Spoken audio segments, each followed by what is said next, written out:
Sleet hammered the frozen curve as a bobcat mother stepped into the lane, her cub hanging limp from her jaws, while an older clinic man sat on the curb, traffic sliding past on black ice.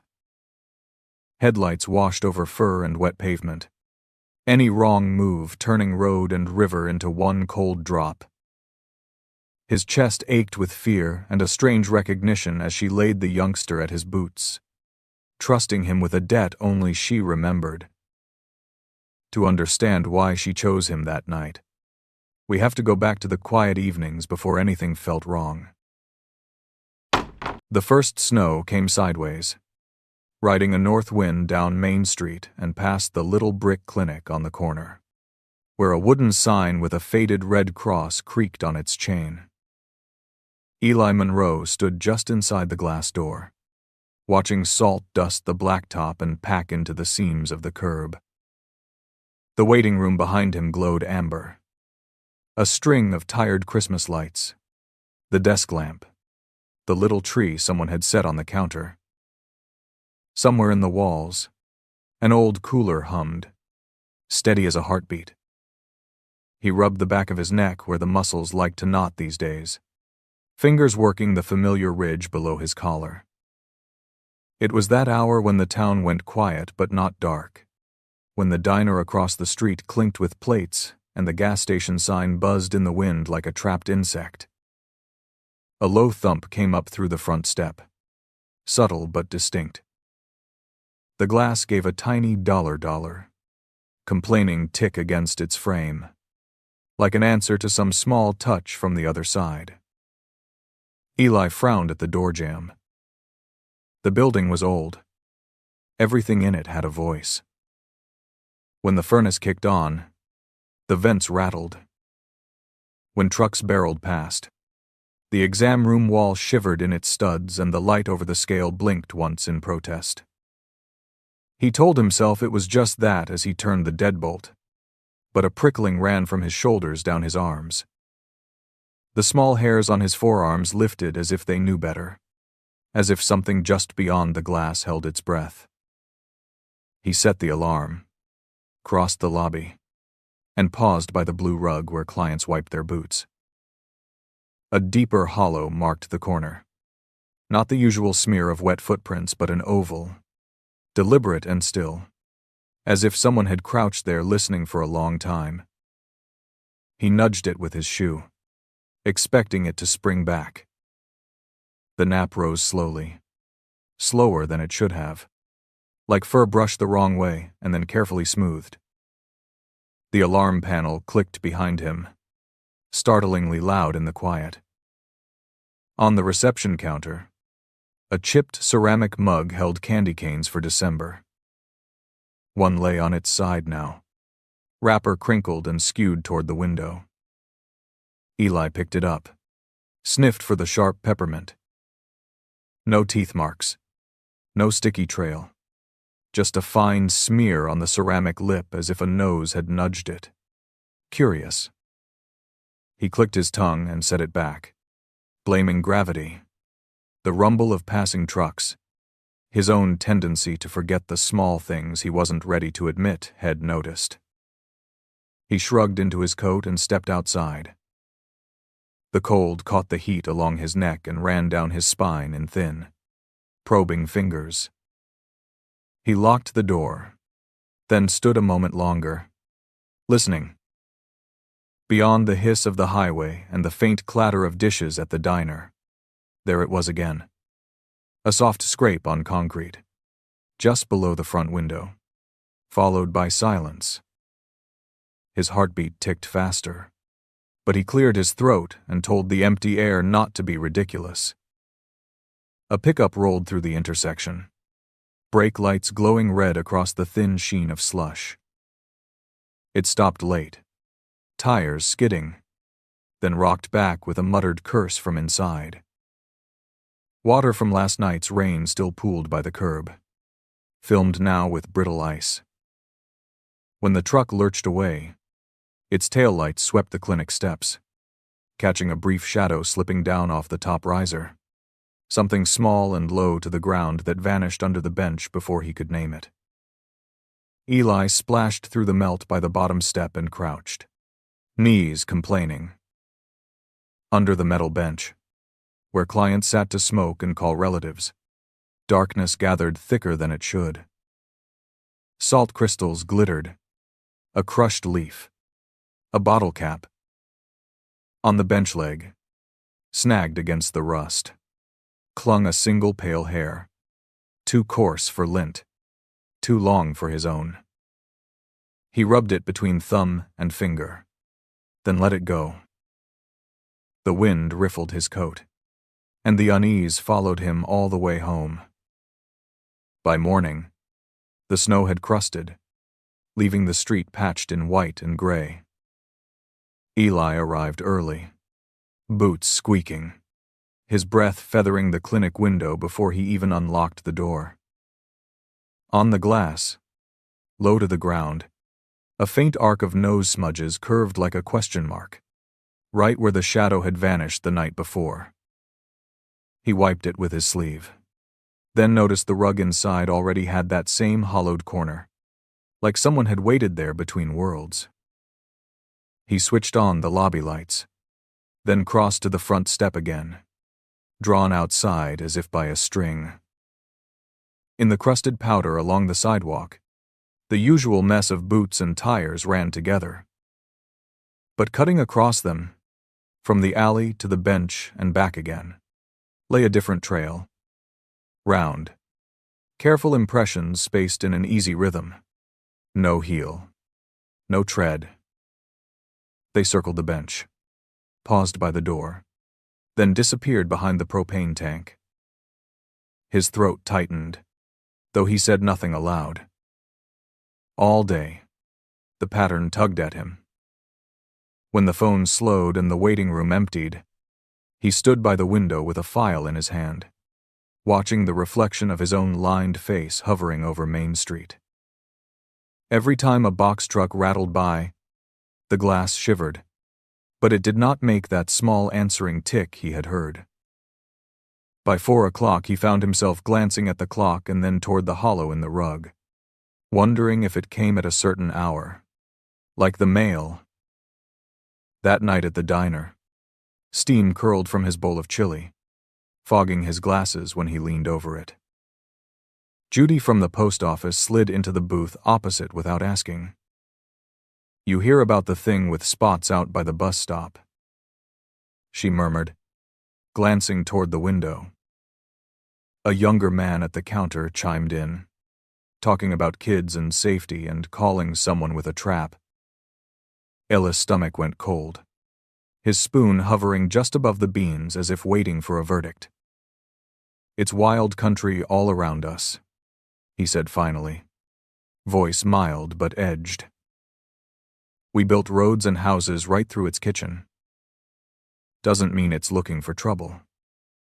The younger man shook his head, saying you never knew what such animals might do. Eli folded his napkin, feeling that knot form again between his shoulders. He pictured the small, patient prints looping around his doorway, the way the smudged glass had seemed to breathe in and out beside his own reflection. Closing time came with a powdery darkness and a thin moon. Eli stacked charts, shut off exam lights, and left only the lobby lamps and the small Christmas tree glowing in the front window. As he turned toward the door to lock up, a movement in the glass froze him. Outside, just beyond the reflection of tinsel and his own frame, a shape hovered at the edge of the light.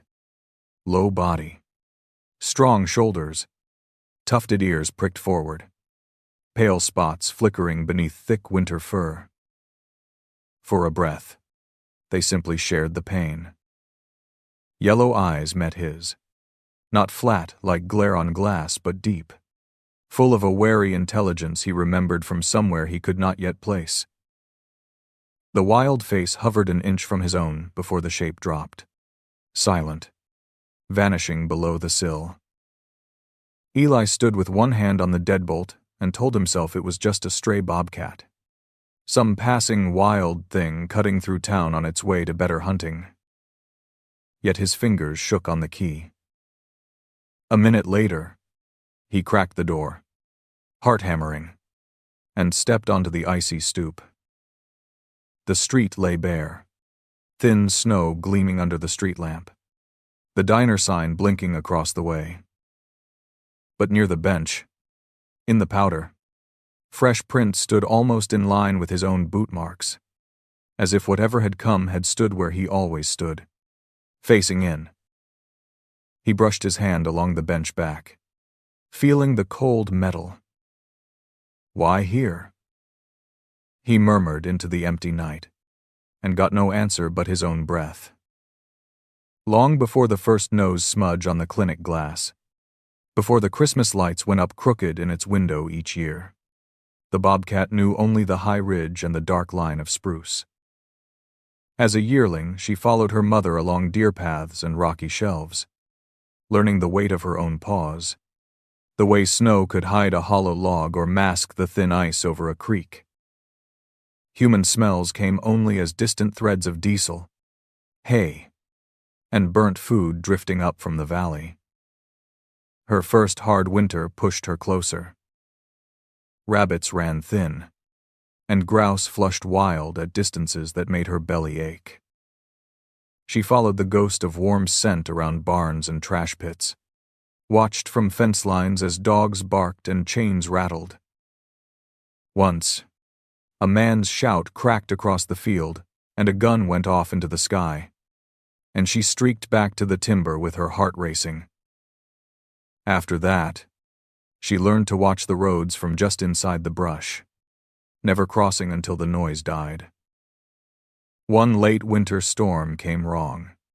Warm rain over deep snow. Then a sudden freeze. The creek that traced the valley's edge swelled and broke and crusted again. A skin over cold, dark water. She followed a deer's struggling trail along its bank, hunger clawing her ribs, until the snow overhung the edge in a fragile lip. When it gave way beneath her, the world went white and roar in shock, and then there was only water and ice and the tearing pain in her hind leg. She dragged herself out downstream, panting, the limb refusing to bear weight. The bank there rose near a narrow road where salt and gravel had chewed the edges. Headlights hissed through the sleet, throwing her shadow huge and broken against the tangled brush.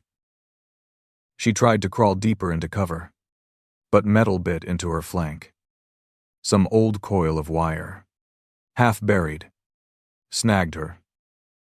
She thrashed once, twice, and the world blurred into bright, sick fear and the bitter taste of rust on her tongue. The next lights that came were slower, softer, drawing up at an angle instead of roaring past. Boots crunched on gravel. A voice floated through the storm, not loud, not sharp, but steady, threading through her panic. She snapped and spat when the figure neared, but the man kept speaking, low and even. The rope of pain eased when his gloved hands cut the wire. A blanket dropped over her, warm and smelling of wool, river mud, and a faint, sharp tang like the clinic air years later. She woke in a box of light and shadow, walls that smelled of metal, pine cleaner, and fear layered over fear. The man's voice was closer then, his hands sure as he pressed something stinging along her leg and wrapped it. A door clanged somewhere, and other animals protested in different tongues. She pressed herself against the back of the crate, golden eyes fixed on the man bending near. He never reached for her face, only checked the bandage and murmured, letting her choose how much distance to keep. Days blurred into a thickness of sleep and soreness. Sometimes he opened the crate just enough to slide in meat on a paper plate, never pushing his presence.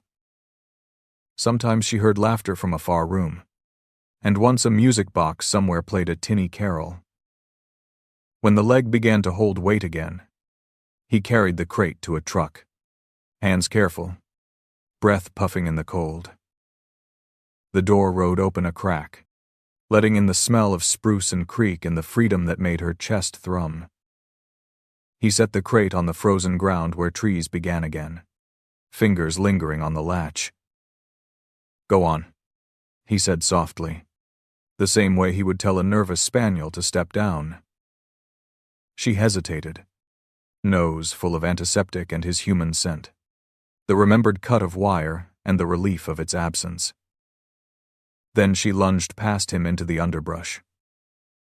When she glanced back once from the safety of shadow, he stood silhouetted against his truck, hand lifted in what her wild mind only knew as not chasing. The seasons turned. She learned new paths that skirted the road, kept to the creek's higher banks where the ice hummed but did not break. Yet something in her remembered the smell of that wool blanket, the rhythm of his voice when pain had narrowed her world. On still nights the valley lights winked below, and she found herself pacing a long loop that brought her close to town, to a square of steady glow where the air carried that same mix of antiseptic and wet wool and faint metal. Year after year, her territory stretched and shifted, but the loop remained.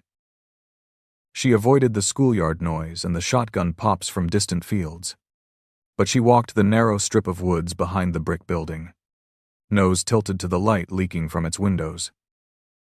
She learned its sounds: the slam of a metal table, the muffled sobs of children leaving with empty arms, the hiss of a mop bucket rolling across tile. The man aged inside those walls. She aged outside them, both pulled back to that thin strip of ground between wild and human. 5 winters after the wire and the crate, the morning came brittle and bright. Eli woke late in the small apartment above the clinic, hip aching from the cold that crept through old bricks. He hurried through coffee and pain pills, shrugged on his heavy coat, and jogged down the stairs, cursing softly at the time. When he pushed out the side door toward the front steps, he nearly collided with a hunched, muscled shape planted squarely in the middle of his usual path. The Bobcat did not bolt. She stood braced over the narrow strip of sidewalk, thick winter fur ruffed, ears forward. Frost rimed her whiskers. Her tail tip twitched once, deliberate. Eli froze, one foot lifted, feeling ridiculous for towering over something that could shred him if it chose. Her eyes flicked past him to the curb, then back to his face, an odd, measuring look he felt in his chest more than saw. He followed her gaze and finally saw the glassy sheen of ice just beyond her paws. He shifted, letting his raised boot hover over that patch of street. The sole slid the instant it touched, a gut-deep slip that jolted his heart. He pulled back with a curse, gripping the rail. If he had come barreling out as usual, late, and looking at his watch, he would have gone down hard. When he looked back at her, the Bobcat had already stepped aside, as if, now that he had seen the danger, her job there was finished. She padded up to the bench and sat, muscles coiled but calm. On the bench seat lay a twisted ring of old fence wire, the kind farmers used on the back lots, rust flaking where something had tugged it free. Eli stared at it, then at the animal beside it. The memory came sharp. The bite of metal under his glove 5 winters ago, the way wire had cut into wild flesh, the blanket, the crate. His stomach turned. "You've got to be kidding me," he whispered. The Bobcat glanced toward the wire, then toward him, as if inviting him to do something about it. Later that afternoon, the town's nerves tightened again. Judy called the clinic from the post office, saying someone had seen the spotted visitor too close to the school bus stop. A deputy wanted to come by, talk about options. Eli's jaw clenched. It's not bothering anyone, he said, keeping his tone even. I've got eyes on it. Let me handle it low-key. When he hung up, he found himself looking at the front window. Outside, across the street, the Bobcat sat in the shadow of a parked car, watching his door. That evening, a last-minute call came in. An old farmer with a limp dog bleeding from a torn paw, snow and panic in his voice. Eli agreed to wait, standing in the lobby with the lights on and the rug hollowed in its usual corner. A scrape sounded at the door just before the truck pulled in, 3 sharp strokes of claws on metal. Then silence. When he opened up, the Bobcat was there on the step, eyes cutting toward the driveway as the truck fishtailed in. She moved off only when the man and dog staggered through. Good timing, Eli muttered under his breath as he ushered them inside. Hours later, after stitches and reassurances and the farmer's thanks drifted out into the cold, Eli returned to the front.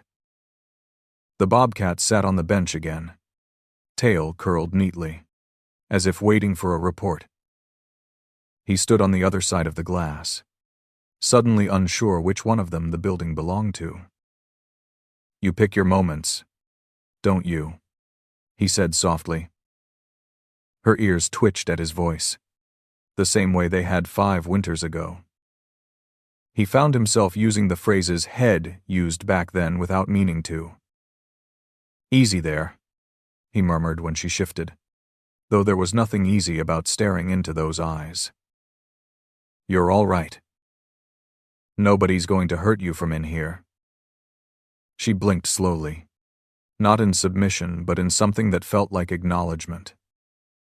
The echo of the exam room metal table, bandaged leg, blanket rose so clearly in his mind that his throat tightened. Denial suddenly felt more exhausting than belief. On a restless impulse, he propped the front door open, a hand's width, while he mopped. He set a stainless bowl just inside the threshold, filled it from the tap, and backed away, leaving a trail of damp swirls on the tile.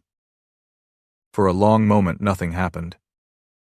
Then she appeared in the gap, head low, breath fogging the air. She did not cross the line, only extended her neck to the bowl, lapped once, and withdrew, leaving a small, perfect print on the mat where the hollow had always been. Closing time came and went, but Eli didn't reach for the lock.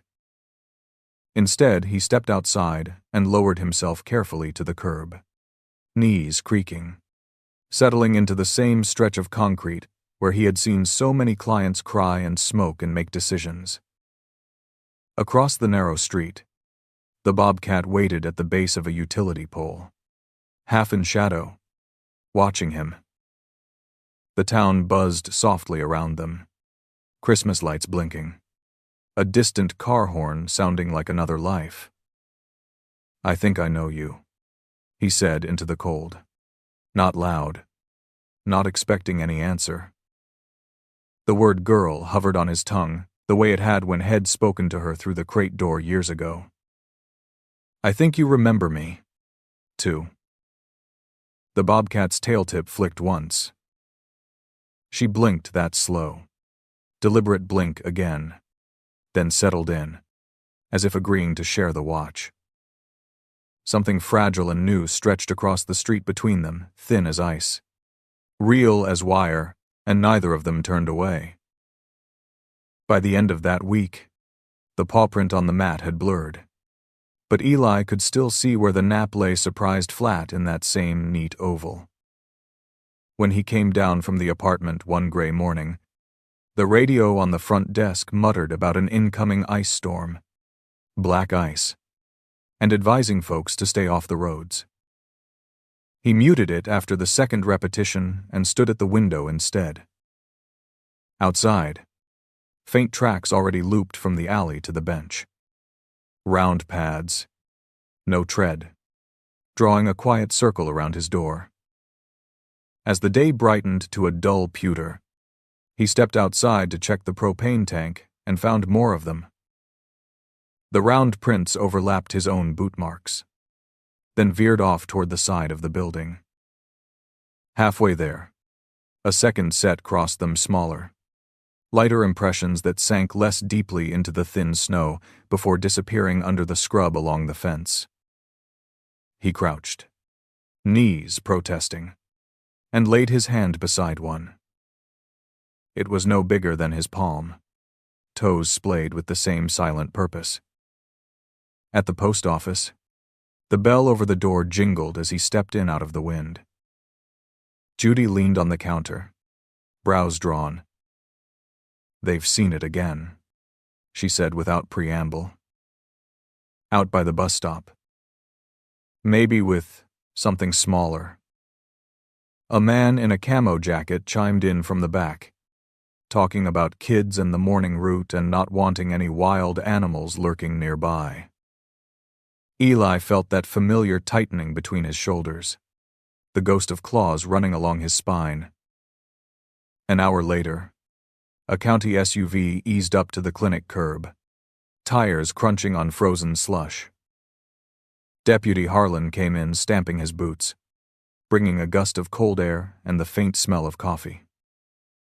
"Eli, we've got to talk about your visitor," he said, glancing meaningfully toward the front window where fresh nose smudges fogged the lower pane. He spoke of liability, of frightened parents, of maybe getting her relocated with a tranquilizer and a trap truck.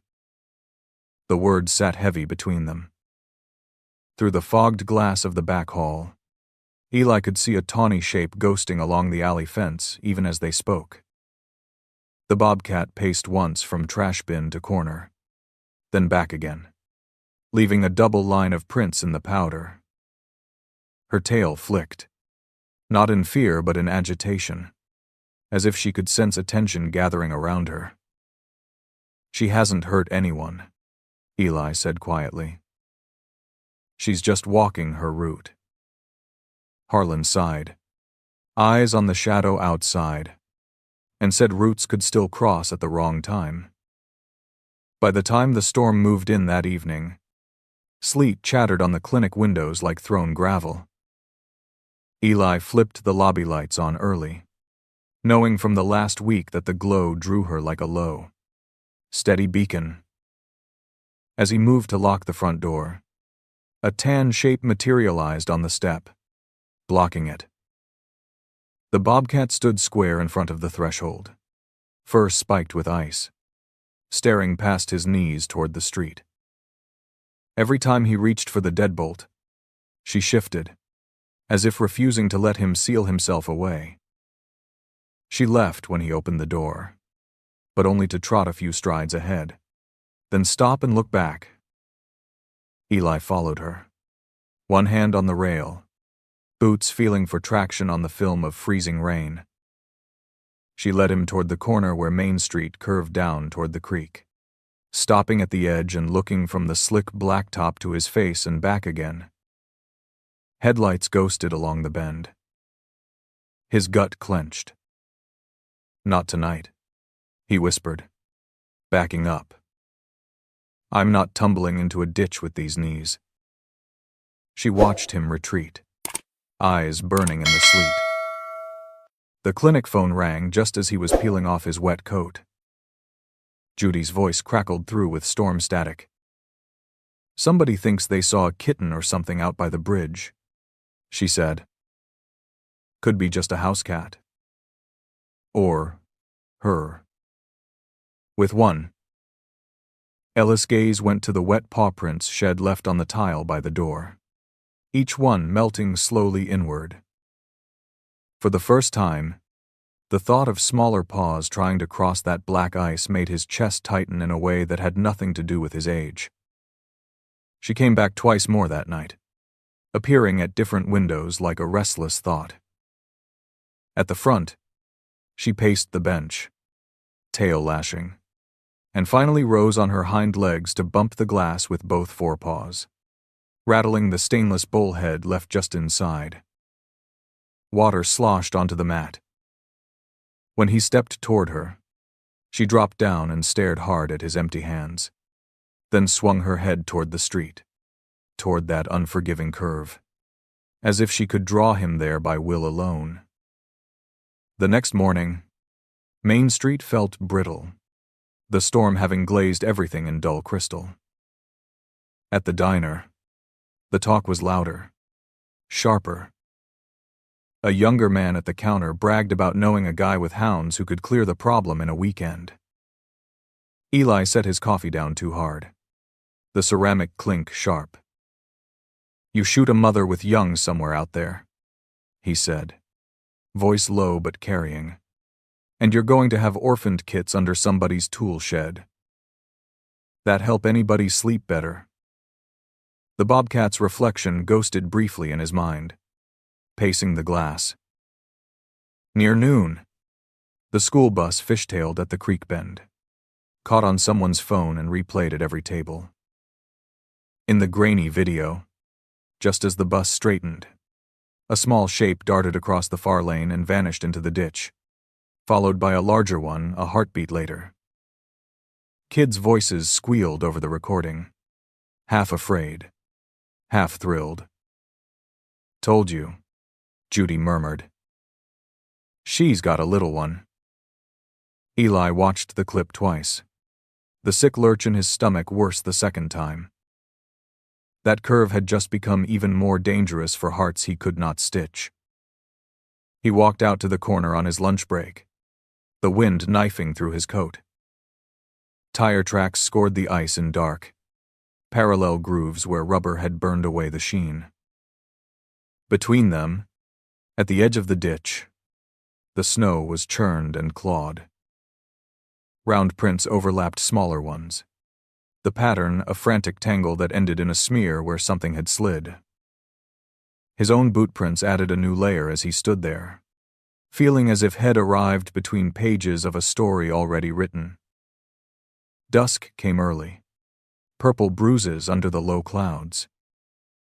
In the front window, the Christmas lights cast warm halos onto the wet street. The Bobcat appeared in that glow like a thought made flesh, stepping out from behind a parked car to stand squarely in the lane. Her fur lay slick against her sides, darker where wet. Cars approached, slowed, and eased around her, drivers staring. She did not flinch, only stared down the road toward the creek, then back up at his window as if urging him to see what she saw. The clinic phone rang again, Harlan's name on the small display. "Trap trucks in town," he said, voice tired. "Well, set something up near your alley, quiet-like. Safer for everyone." Eli looked past his reflection to where the Bobcat now vanished into the sleet, heading toward the bend, her body low and intent. A horn blared faintly from that direction, shrill and out of place in the muffled evening. He felt the decision rise in him like standing up from a chair. "Hold off," he said, already reaching for his coat. "I'm going down there first." Outside, the storm had turned the street into a dull mirror. Every step Eli took sent little avalanches of ice crystals skittering ahead of his boots. The horn blared again from the curve near the creek, followed by the abrupt hiss of tires fighting for grip and the thud of something soft against metal. His breath puffed in sharp bursts that hung briefly in the air before dissolving into the sleet. Ahead, under the jaundiced glow of the street lamp, a tan shape flickered between the beams like a warning. He slowed as he neared the bend, one hand on the cold steel of the guardrail. The Bobcat was there in the wash of headlights, fur puffed out, tail thick, moving in a tight arc between the oncoming car and a dark shape lying in the travel lane. Her body made a barrier where no bright plastic cone could. Each time the driver inched forward, she lunged, not striking but making herself impossible to ignore. The small form between the lanes did not move. Eli's heart felt suddenly too small for his chest. The car door flew open, and a middle-aged man in a ball cap jumped out, shaking his head. "I'm not hitting that thing again," he shouted over the wet hiss of the storm. He grabbed for a snow shovel from his trunk, eyes on the limp body in the road. The bobcat whipped around, ears flat. A low, ripping snarl torn from her throat, claws scraping the ice as she planted herself over the motionless bundle. For a second, Wild and human stared each other down, both fueled by fear. "Wait." Ella's voice cracked as he stepped forward, one palm lifted. The cold bit deep into his knees as his boot slid on the glassy surface, but he caught himself on the guardrail and shuffled closer. "She's not coming for you. She's trying to keep you off her young." The word hung in the air, sharper than the wind. The driver swore under his breath but lowered the shovel a fraction. More headlights appeared behind them, brake lights flaring red in the mist as the line of cars slowed to watch. Eli turned his body sideways, putting himself between the man and the bobcat's furious focus. "Easy now, girl," he murmured, the old phrases pouring out from some deep and well-worn place. "You did good. Let me see." Her ears twitched at his voice despite the chaos, a flicker of recognition crossing the wild gold of her gaze. She glanced down at the limp fur at her feet, then back at him, whiskers trembling. For a heartbeat, the world shrank to that triangle. Her, the cub, his outstretched hand. She bent and took the small body gently in her jaws, lifting it by the scruff. The cub's legs dangled, tail slack, one ear folded against its head. With the storm flattening sound, the only thing Eli could hear was his own pulse and the faint click of her claws on the ice. Instead of fleeing to the ditch, she turned toward him and began to walk, each step deliberate. He sank down onto the icy curb as she came, careful not to tower, one hand resting palm up on his knee like a promise. Under the street lamp, she stopped in front of him, close enough that he could see individual ice beads clinging to her whiskers. Up close, the scar along her hind leg showed pale against the wet fur, the old seam where wire had once bitten in. Memory surged. The blanket, the crate, her eyes in the clinic light. "It's you," he whispered, not as revelation but as confirmation. The bobcat met his gaze, then lowered her head and laid the cub on the curb beside his boot, backing up half a step but not leaving. The cub's chest moved, shallow but present. One front leg twisted at an odd angle, and a thin line of saliva crusted its lip. It gave a faint, protesting sound when Eli ran gentle fingers along its ribs. "You picked the right place, you brave fool," he murmured to the mother, then to the cub. "All right, little one. Let's get you off this skating rink." He shrugged out of his coat and bundled the small body against the cold, feeling the fragile warmth seep into the fabric. He stood carefully, the bundle cradled in his arms, and looked at the bobcat. "Come on," he said softly, tilting his head toward the clinic lights glowing up the street. Whether she understood the words or just the direction, she fell in beside him, flank brushing his calf. The line of cars parted like a slow river around them. As they passed, someone in the nearest vehicle held up a phone, the bright eye of its camera catching Eli on the curb with coat cradled, and the wild mother at his side. Inside the clinic, everything felt suddenly too bright. He laid the cub on a folded towel on the exam table, hands moving with a steadiness that belied the rush in his veins. A quick check found no open wounds, just a badly wrenched leg and bruises that made the youngster flinch under his touch. He slid a tiny mask over its face, the oxygen hissing softly. Out in the hall, claws clicked frantically on tile. The bobcat paced the length of the glass door, nose smearing fresh arcs on the lower pane. Deputy Harlan arrived halfway through, boots wet, hat askew. He stopped dead at the sight. Eli bent over the cub, the bobcat's shadow crossing and recrossing the frosted glass like a heartbeat. "Lord," he breathed. "She really did bring it to you."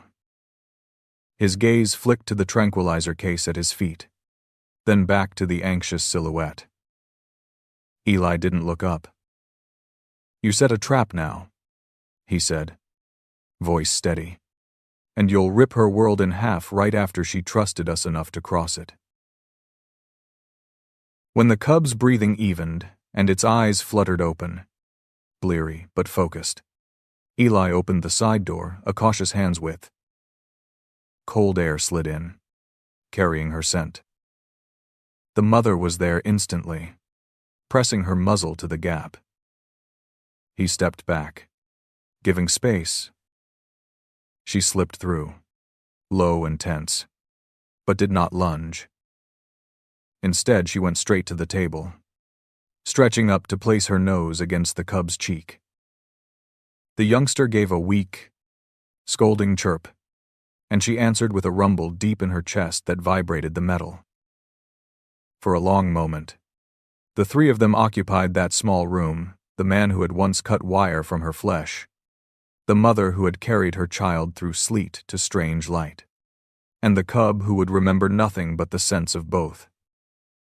Eli met Harlan's gaze over the table. "No traps," he said softly but firmly. "We slow the cars. We put up signs. We teach folks to look twice at that bend. But she stays." The deputy let out a breath and nodded, the fight draining from his shoulders. Later, when the worst of the storm had passed and the parking lot lay slick but quiet, Eli sat on the exam room floor, back against the cabinets. The cub dozed in a crate with the door unlatched, one paw jutting out, bandaged leg supported by a rolled towel. Just outside the open crate, the mother lay with her flank pressed along the metal, eyes half closed, every muscle still tuned to the slightest change in her offspring's breathing. Eli listened to them both, the gentle in and out weaving itself around the clinic's hum. For the first time in days, the knot in his shoulders began to loosen.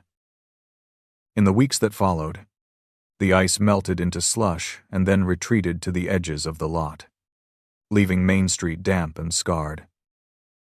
A new yellow sign appeared at the creek bend wildlife crossing, with a leaping silhouette bolted in place by a crew who joked, but not unkindly, about their local celebrity.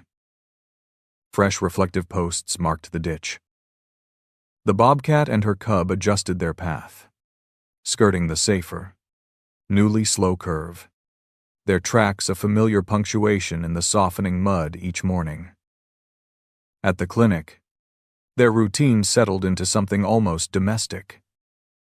On clear evenings, just as Eli finished evening calls, two sets of paw prints would appear on the sidewalk, emerging from the alley's shadow. The bowl by the door never stayed empty for long. The cub drank sloppily, splashing water onto the mat, while the mother stood a step back, watching the street with that same measured stillness. Eli pretended to busy himself at the counter, but his eyes always flicked to the hollow they made together on the rug. At the diner, the story grew legs.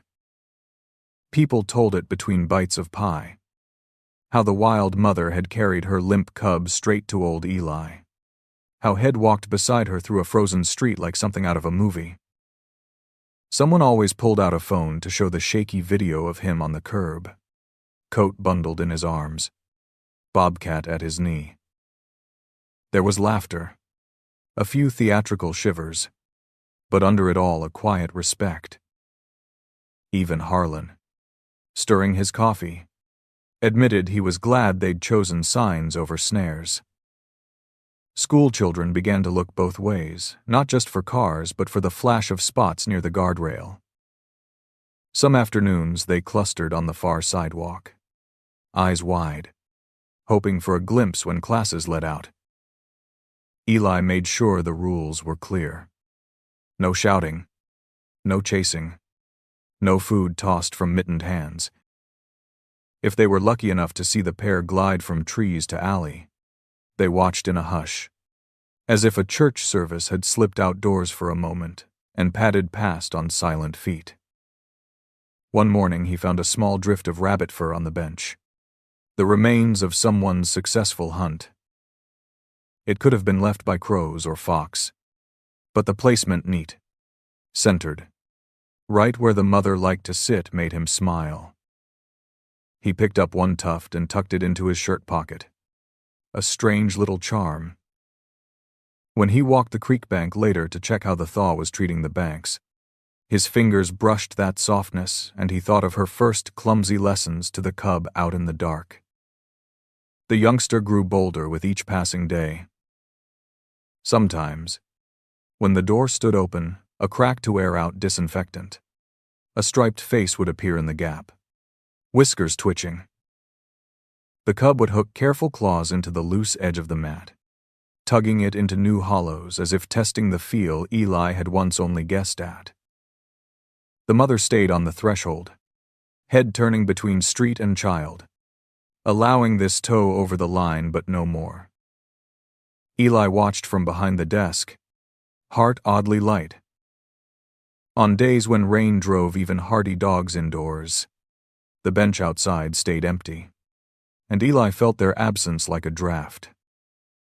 No smudges appeared on the glass, no fresh prints on the wet sidewalk. Yet when he took trash out back, he'd find muddy tracks skirting the building's rear, a damp patch under the eaves where they'd waited out the worst of the weather. The knowledge that they had simply shifted to a safer route, not vanished, settled something quiet and sturdy into his bones. At a town meeting about speeding on the back roads, Eli found himself speaking up in a way he once wouldn't have bothered to. He talked about the family at the edge of town, about how many accidents were born not from malice but from people forgetting they shared the road with more than other cars. Folks listened, some nodding, some skeptical. But when the video of the bobcat carrying her cub was played on the community center's big screen, the room went still. The vote for more signs passed without much fuss. One evening, as the sun slid behind the ridge and left the clinic window glowing like a lantern, Eli swept the lobby and glanced up to see them there again. The mother on the bench, sleek and watchful, the now half-grown cub sprawled beside her with one hind leg hanging off like a lazy teenager. He stepped outside and sat on the curb, knees complaining, mirroring his position from that night of sleet. For a while, none of them moved.